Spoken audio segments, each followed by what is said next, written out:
Bonsoir, donc moi c'est Brigitte, je suis en fait étudiante à l'EMCA, donc l'école de film d'animation à Angoulême. Et en fait donc je suis assez sensible sur les questions des questions sociales, et raciales.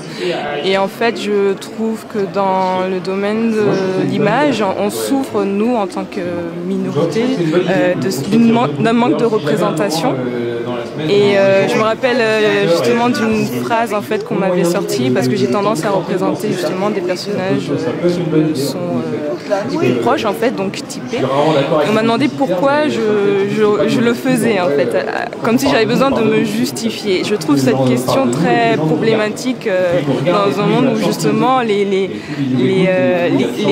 divergences raciales sont aussi importantes, les divergences genrées également.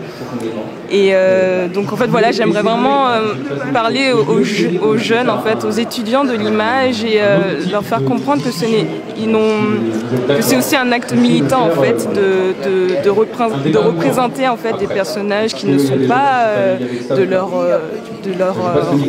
entourage. Oui, donc je pense que voilà, il y a un lien direct justement entre le manque de représentation, une représentation biaisée en fait d'autres peuples et nos préjugés actuels. Voilà. Donner la parole, c'est quand on dit Bonjour François, alors moi je m'appelle Olivier Renaud, j'ai juste une question à te poser, hein. On va se tutoyer. Hein. Alors tu disais que tu allais t'attaquer au monde de la finance. Voilà, aujourd'hui je pense que tu t'es attaqué au monde de la finance, mais pas comme le peuple français l'a entendu pendant ta campagne présidentielle.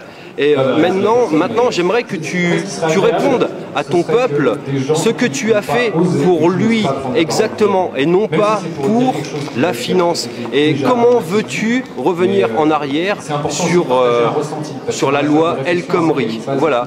Alors maintenant, bonne réflexion et puis on attend une bonne réponse. Merci. Je pense que les gens ne devraient pas ne pas sortir à cause de la pluie.